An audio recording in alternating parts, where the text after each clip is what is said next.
Hello dear students, कैसे हैं आप लोग। एक बार फिर से आपके अपने परिवार ड्रीम कॉम्पिटेटिव क्लासेस में सभी का स्वागत करते हैं।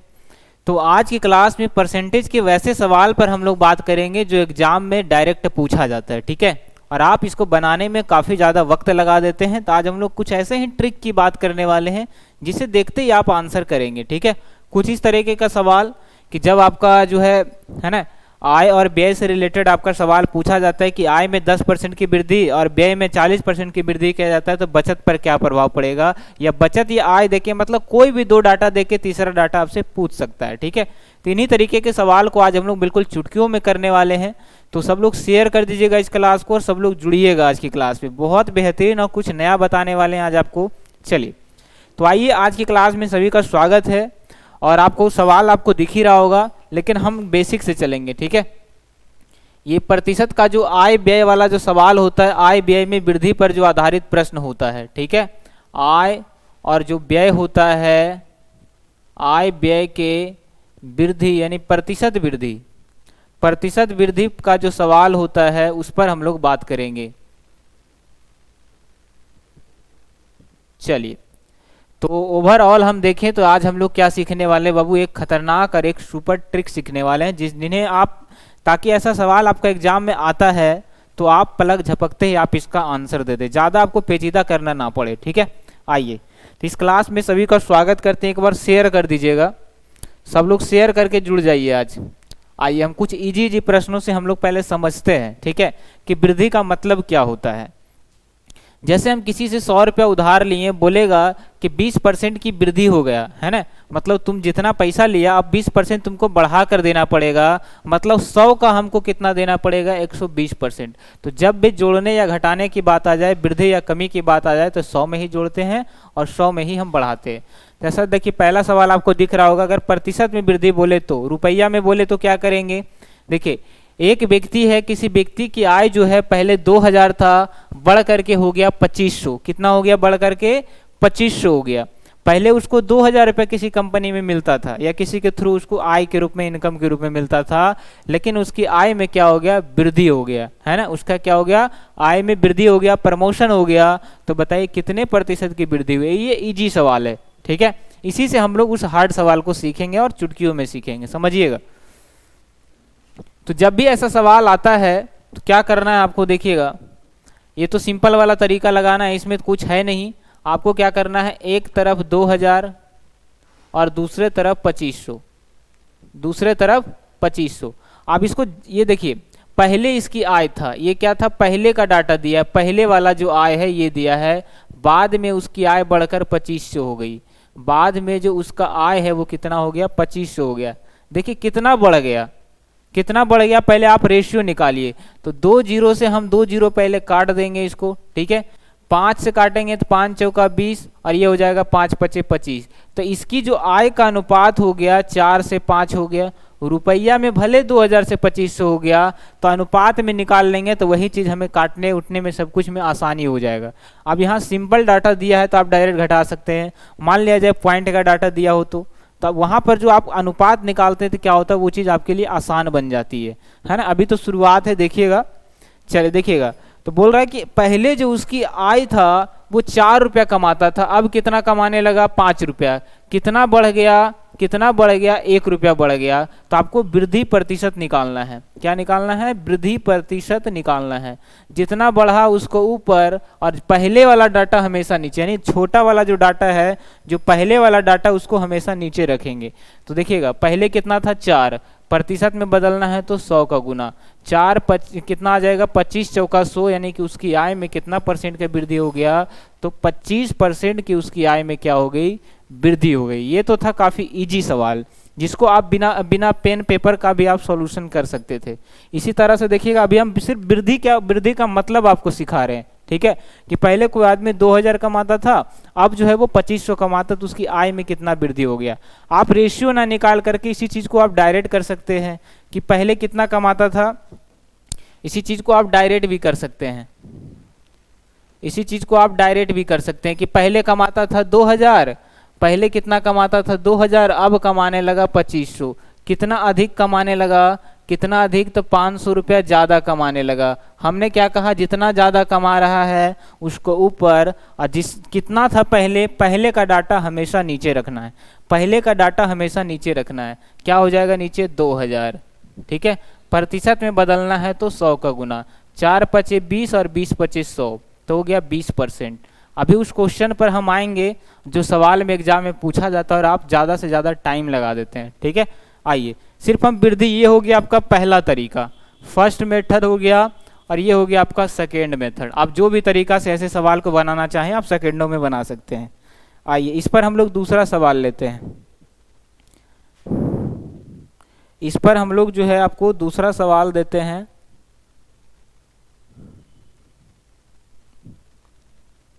हाँ, ये रहा। चलिए, आप इसको बनाकर बताइएगा। पहले हम सिर्फ प्रतिशत कितना वृद्धि का मतलब क्या होता है वो हम सीख रहे हैं यहाँ पर, ठीक है। आप रेशियो से बनाएंगे तो ज़्यादा बेटर रहेगा, ठीक है। देखिएगा, गोलू की पॉकेट मनी पहले 540 था, अब क्या हो गया 420 हो गया, अब क्या हो गया 420 हो गया। तो देखिएगा, पहले कितना कमाता था 400, अब कितना हो गया, पहले कमाता था 540, उसको मिलता था पॉकेट मनी के रूप में। अब वो क्या हुआ कि भाई कोई परीक्षा दिया, फेल हो गया, पापा जी हो गए नाराज। अब क्या किए, उसकी जो पॉकेट मनी जो ज़्यादा मिलता था उसको उसने कम कर दिया, है ना, किसका, गोलू का, ठीक है, समझिएगा। अब कितना मिलने लगा, तो 420 मिलने लगा। अब अगर कोशिश करें कि आप इसको रेशियो में बदल दे, है ना, यहाँ पर तो रेशियो में बदल करके बनाने में आपको ज़्यादा टाइम लग रहा होगा, इससे अच्छा तो सर डायरेक्ट बनाने में है। बिल्कुल आप सही सोच रहे हैं, लेकिन आगे वाला जो तरीका बताएंगे उसको रेशियो में अगर आप इसको कन्वर्ट करना सीख गए तो वही चीज़ आसान हो जाएगा, ठीक है। चलिए देखिएगा, आप यहाँ से डायरेक्ट कर सकते हैं, कोई बड़ी बात नहीं है, लेकिन रेशियो में हम इसलिए बता रहे हैं ताकि आगे का तरीका आपको आसानी से समझ में आ जाए। देखिएगा, तो ये हो जाएगा 1 0 से 1 0 कट गया। अब काटिए, कितना से कटेगा, 6 सते 42 और 6 नमा 54। पहले मिलता था उसको 9 रुपया अनुपात में, अब कितना मिलने लगा, 7 मिलने लगा। कितना ज़्यादा मिल रहा है, सॉरी क्या मिल रहा है, कम मिलने लगा। पहले 9 मिल रहा था, अब मिल रहा है 7, यानी कि 2 रुपया उसको क्या मिल रहा है, अनुपात में कम मिल रहा है।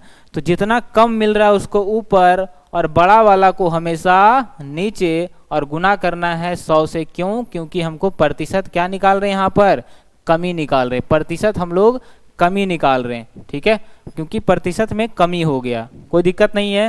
तो यहाँ पर आपका क्या हो जाएगा, 200/9 हो जाएगा, मतलब 22.2/9 हो जाएगा।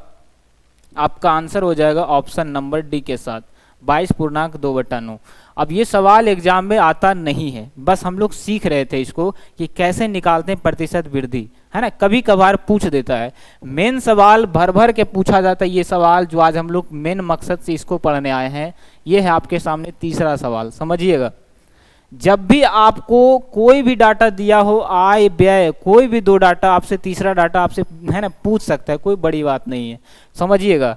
तो आप लोग जानते होंगे कि मान लिया जाए हम कहीं, है ना, कहीं पर हम काम कर रहे हैं, ठीक है, और हमें मिल रहा है 10 रुपया। 10 रुपया में जो है हम लोग क्या कर रहे हैं, 2 रुपया खर्च कर देते हैं। बचा कितना रहे हैं, कितना बचा रहे हैं, तो सबको पता है कि कितना बचा रहे हैं। 10 रुपया हम पहले कमा रहे थे, 2 रुपया हम कहीं खर्च कर रहे हैं, इसका मतलब है कि हम 8 रुपया बचा रहे हैं। तो इसका मतलब क्या हुआ सर, कि हम कह सकते हैं कि आय बराबर जो हमारा इनकम है वो खर्च और बचत के योग के बराबर है। तब यहाँ से एक फॉर्मूला निकल के आ गया कि आय बराबर क्या होता है, आय बराबर क्या होता है, खर्च प्लस बचत, या बचत प्लस खर्च कह सकते हैं हम, बचत प्लस खर्च कह सकते हैं। ये बात क्लियर है सबको। क्या हो जाएगा, आय बराबर जितना हम खर्च कर रहे हैं और जितना बचा रहे हैं वही दोनों का योग ही तो हमारा आय हो गया। अब दोनों में से कोई भी डाटा दे दिया जाए, मान लिया जाए अगर कोई बोल दिया कि आप जो है 10 रुपया कमा रहे हैं, यानी कि आपकी आय जो है कितना है, 10 रुपया है। आप कितना खर्च कर रहे हैं, आप खर्च कर रहे हैं 4 रुपया, 4 रुपया। बताइए आप कितना बचा रहे हैं। तो सबको पता है कि हम 10 रुपया कमा रहे हैं, 4 खर्च कर रहे हैं, मतलब क्या कर रहे हैं हम लोग, 6 रुपया बचा रहे। क्या हो गया, तो हम यहाँ से कह सकते हैं कि बचत बराबर हो जाएगा, बचत बराबर आय माइनस खर्च। क्लियर है सब लोग, है ना। ये तरीका तो आपको पता होगा, इतना सबको पता। अब आइए मेन क्वेश्चन की अब शुरुआत करते हैं हम लोग। देखिए दिया हुआ क्या है, इसको हम चाहते तो आपको 2 मिनट में ख़त्म कर सकते थे ये क्लास को, ठीक है, लेकिन हम थोड़ा सा क्यों डीपली बताएं, ताकि जो बच्चे नए हैं उनको भी समझ में आ जाए, है ना। देखिएगा, ये सवाल एग्जाम में इतना ज़्यादा पूछा गया है आप सोच नहीं सकते हैं, और कुछ यूनिक सा ही तरीका हम आज आपको बताने वाले हैं। देखिएगा, किसी व्यक्ति की मासिक आय कितना था बाबू, 13,500 रुपया था। उसकी कितना था, आय के बारे में बात करें, उसकी जो आय था वो 13,500 रुपया था, हमने लिख दिया 13,500। फिर क्या हुआ कि उसका व्यय यानी कि उसका जो खर्च, जब वो कमा रहा था 13,500, उस टाइम पर उसको 9,000 रुपया खर्च हो रहा था। कितना हो रहा था, तो उसको 9,000 रुपया में खर्च हो रहा था, 9,000। तो बताइए कितना बचा रहा होगा वो, कितना बचा रहा होगा वो। चलिए एक बार आप बता दीजिए कि कितना बचा रहा होगा। अगर वो जो है ना, एक क्या हो रहा है यहाँ पर, चलिए 13,500 कमा रहा है, 13,500 कमा रहा है, ठीक है। तो बताइए उस अनुसार से अगर 9,000 खर्च हो गया तो कितना बचा रहा होगा, कितना बचा रहा होगा, तो 9 4 13, 4,500 रुपया बचा रहा होगा, है ना। लेकिन आप उतना नहीं जाएंगे, आप क्या करेंगे, यही दोनों जो डाटा दिया उसका रेशियो निकालिए। जो डाटा दिया है आपके सामने आप उसका रेशियो निकालिए। देखिएगा, तो 13,500 कमा रहा है, 9,000 बचा रहा है, फिर अनुपात में कितना कमा रहा है और कितना बचा रहा है ये निकालना है आपको अनुपात में। देखिएगा, तो 2 0 से 2 0 कट गया, यहाँ से काटिएगा तो आ जाएगा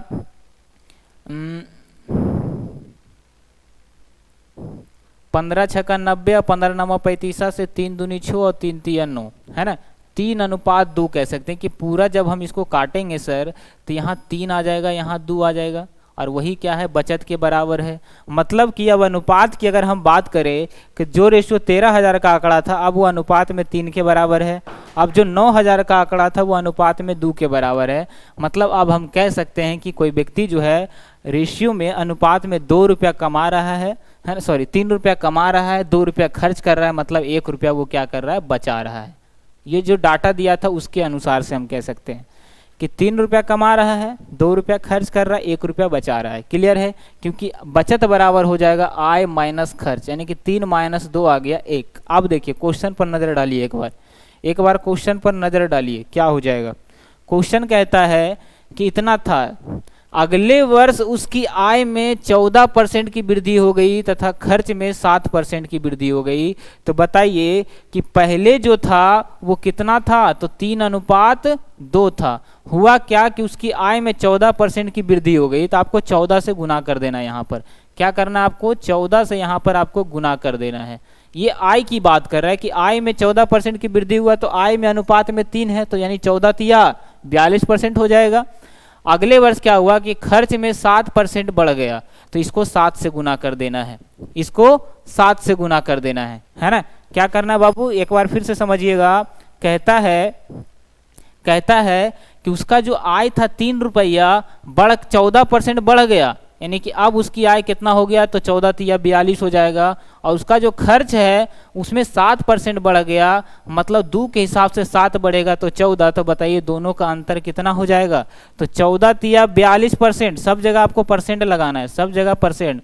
42% हो गया आय हो गया 42%, और जो खर्च है वो खर्च हो जाएगा 14%। तो बताइए दोनों का अंतर ही तो बचत के बराबर होता है, तो दोनों में कितना का अंतर है, तो 14 में से 42 घटाइएगा तो कितना आ जाएगा, तो 42 माइनस 14%, तो हो जाएगा आपका कितना हो जाएगा, 8 4 12 28% क्या हो जाएगा, उसकी बचत हो जाएगी। क्लियर है, बात आ गया समझ में, कुछ करने जैसा नहीं है। जो डाटा दिया उसका अनुपात निकालना है, जिसमें जितना का वृद्धि हो रहा है उसका गुना, और दोनों का अंतर ही बचत के बराबर है। चाहे कोई भी 2 डाटा दिया हो, कोई दिक्कत नहीं है। तो आपका आंसर आ जाएगा 28%।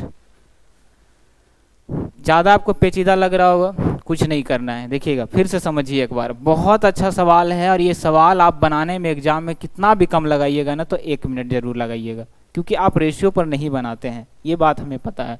ठीक है, समझिएगा एक बार फिर से, बहुत बढ़िया सवाल है बाबू, एग्जाम में बहुत पूछा जाता है, इसलिए थोड़ा सा हम मेहनत कर रहे हैं इस पर। ठीक है, कुछ नहीं करना है, एक तरफ आय दिया है तो एक तरफ आय का डाटा लिख दिए हम, एक तरफ बचत दिया है, कोई भी 2 डाटा आप लिख दीजिए। ठीक है, 9,000 रुपये बचत खर्च करता है, अनुपात में कितना हो जाएगा, तो 3:2 हो जाएगा, ये दोनों को काटने के बाद। आप दोनों का अंतर देखना है ना। 3:2 हो गया। अब देखिए क्या कहता है कि आय में जो है, अब इस पर अभी बचत पर नजर नहीं डालना है आपको। देखिए आय में 14% की वृद्धि हो गया तो 14 से गुना, बचत में 7% की वृद्धि हो गया तो 7 से गुना, तो ये हो जाएगा 14 तिया 42 और 7 दूनी 14, ये हो जाएगा 42%, ये हो जाएगा 14%। तो बताइए आय माइनस खर्च को ही तो हम बचत कहते हैं। ये क्या है? बचत का डाटा। ये क्या है? आपको बचत का डाटा है। तो दोनों का अंतर ही तो बचत के बराबर होता है। तो हम कह सकते हैं कि ओवरऑल 28% का क्या हो गया? उसको बचत हो गया। आप लॉन्ग पर बनाइएगा तो आप इस पर खेलिएगा, इसका निकालिएगा 114%, फिर इसका निकालिएगा 107%। अब वो दोनों के अंतर बचत के बराबर करिएगा तो वो ज़्यादा पेचीदा हो गया। ये होगा सेकेंडों वाला आंसर। ये सेकेंड में कब आया? जब आप लोग हमारे साथ पैसेंस बना के रखे, आपने हिम्मत नहीं हारा कि हाँ सर ये तो सिंपल क्वेश्चन है, आप इसको फटाफट ट्रिक से बता दीजिए। आप हिम्मत नहीं हारा, आपने हमारे साथ टाइम दिया, उसके बाद ये क्वेश्चन आसान हुआ। तो हर चीज़ अगर आसान है इसका मतलब है कि उसमें पहले मेहनत लगा है। तो हर चीज़ आसान कब होती है? जब हम उसमें परिश्रम करते हैं, उसमें मेहनत करते हैं, तब वही चीज़ हमारे लिए क्या बन जाती है? आसान बन जाती है। आइए देखिए दूसरा सवाल आप कर लीजिएगा सेकेंडों में। अब दूसरा सवाल में कुछ दम है ही नहीं, ठीक है। पहले हमने प्रतिशत वृद्धि समझा कि वृद्धि का मतलब क्या होता है, उसके बाद हमने क्वेश्चन ले आया सिंपल। चलिए, एक व्यक्ति अपने आय का 75% खर्च कर देता है, उसकी आय में 20% की वृद्धि हो जाती है, ठीक है। अब बताइए, इसमें कोई डाटा नहीं दिया। इसमें क्या दिया बाबू? कोई डाटा नहीं दिया। अगर आप इसको बनाना चाहें तो आप बना सकते हैं। क्या आप बनाना चाहते हैं इसको? हमने क्या कहा? एक तरफ आय लिखिए, लिख दिए सर। एक तरफ क्या दिया है? किसका डाटा दिया है? खर्च का डाटा दिया है, तो एक तरफ खर्च लिख दीजिए, ठीक है। आपकी मर्जी है तो बचत भी लिख दीजिए, क्या दिक्कत है। देखिएगा परसेंट कोई डाटा नहीं दिया है तो आय हमेशा 100%। प्रतिशत में हमेशा कितना? 100%। कोई व्यक्ति पहले 100 रुपया कमाता था, 75% खर्च करता, आय का डाटा ही नहीं दिया है तो साफ हम कह सकते हैं कि जितना कमा रहा था उसका 75% खर्च कर रहा है। मतलब 100 रुपया अगर कमा रहा है तो उसके हिसाब से 75% खर्च कर रहा है। तो बताइए अनुपात में कितना खर्च कर रहा है? अनुपात में, अनुपात पहले निकालिए इसका। तो 25 चौका 100 और 25 तिया हो गया बाबू 75। क्लियर है? अब कहता क्या है उसके बाद? देखिए उसके बाद कहता है कि आय में 20% की वृद्धि होती है। आय में 20% की वृद्धि होती है तो 120 से नहीं करना है, 20 से करना है आपको यहाँ पर, ठीक है। तो यहाँ गुना कर देना है 20 से, यहाँ गुना कर देना आपको 20 से कि आय में 20% की वृद्धि हो गई तो 20 चौका 80% हो गया आय, यहाँ परसेंट है, ठीक है। अब देखिए कहता है तथा अपने खर्च में भी 10% की वृद्धि कर देता है। कितना खर्च कर रहा था? अनुपात में 3। अगर 10% की वृद्धि कर देता है तो कितना हो जाएगा? तो यही रेशियो हो जाएगा अब 30। अब दोनों का अंतर ही तो बचत के बराबर है। तो दोनों का अंतर कितना हो जाएगा? दोनों का अंतर कितना हो जाएगा? तो दोनों का अंतर हो जाएगा आपका 80% अब माइनस 30% यानी 50% का वो बचत कर रहा है। हो गया हमारा आंसर। सवाल कैसा भी हो, आपको सेकेंडों में खेलना है, तभी आप जीवन में कुछ कर सकते हैं। अगर आप क्वेश्चन में टाइम लगा रहे हैं, ज़्यादा टाइम दे रहे हैं, तो मानिए आपके लिए बेकार है। अरे सीखने का उम्र गया, एग्जाम निकालना है। अब क्या करना है? अब एग्जाम निकालना है हमें। अगर एग्जाम निकालना है तो ऐसे ऐसे तरीके आपको, ऐसा पैतरा अपनाना पड़ेगा जो कि औरों से आपको आगे भेज सके, ठीक है। पीछे नहीं रहना है, लाइन में हमेशा आगे रहिए, ठीक है, तभी पॉसिबल है। चलिए क्लियर है? तो 50% आंसर है। कोई सा भी कैसा भी सवाल दे दे कि किसी व्यक्ति की आय जो है, किसी व्यक्ति की आय जो है 1500 है, और मान लिया जाए इस बार खर्च का पूछ दिया, बचत का डाटा दे दिया। कोई व्यक्ति 1500 कमा रहा है और बचा रहा है कितना? बचा रहा है कितना? 700 बचा रहा है। तो बताइए कि कितना कितना वो खर्च कर रहा हो, खर्च में क्या परिवर्तन हुआ होगा। लेकिन कब? जब उसकी आय में 10% की वृद्धि होती है और व्यय में 5% की वृद्धि होती है। 5% की वृद्धि होती है। कुछ नहीं करना है, इसका सबसे पहले रेशियो निकालिए तो आ जाएगा 15:7। अब क्या कहता है कि आय में 10% की वृद्धि होती है तो 10 का गुना, और बचत में क्या होता है? 5% की वृद्धि होती है तो 5 का गुना, ठीक है। अगर कम ही बोल देता तो सर तब हम माइनस लगा देते, अगर कहता कि आय में 10% की कमी हो गया तो रेशियो था 15:7, 10% की कमी हो गया तो हम माइनस का 10 से गुना कर देते। आया समझ में? जब माइनस का 10 से गुना करेंगे तो 15 × 150 हो जाएगा माइनस में, और खर्च में अगर बढ़ा देता तो भी कोई दिक्कत नहीं है, बस वही आने वाला है। ठीक है, बस जहाँ खर्च में वृद्धि हो रहा था वहाँ कमी आ जाएगा। लेकिन क्वेश्चन क्या बोला हमने कहा कि आय और व्यय का रेशियो पता चल गया, आय और बचत का रेशियो 10% आय बढ़ गया तो 10 से गुना, बचत 5% बढ़ गया तो 5 से गुना, तो हो जाएगा 15 × 150 और -75, यानी कि खर्च में भी 75% का क्या हो जाएगा, वृद्धि हो जाएगा। क्लियर है? तो कैसा भी सवाल आएगा आप सेकेंडों में खेलेंगे, लेकिन कब? जब आप हमारे साथ मेहनत करेंगे। तो चैनल को सब्सक्राइब करिए और हमारे साथ शेयर कर दीजिएगा इस वीडियो को, जितना बच्चे इसको देख सकते हैं। ज़्यादा से ज़्यादा देखेंगे तो इस तरह का क्लास लाने में भी हमें भी मज़ा आएगा और आपको भी मज़ा आएगा। ठीक है, कोई भी सवाल हो आप सीधा कमेंट में डालिए, हाँ सर कि ऐसा टाइप में अगर ऐसा सवाल हो तब क्या करेंगे, कमेंट में लिखिए तो सही। जवाब ना मिले तो आप है ना कह देना। ठीक है, निराशा नहीं मिलेगा, बस हमारे साथ जुड़िए। डेली सुबह 10 बजे भी क्लास होती है हमारी ड्रीम कॉम्पिटिटिव चैनल पर, डेली जुड़िए हमारे साथ। ठीक है, ऑल द बेस्ट।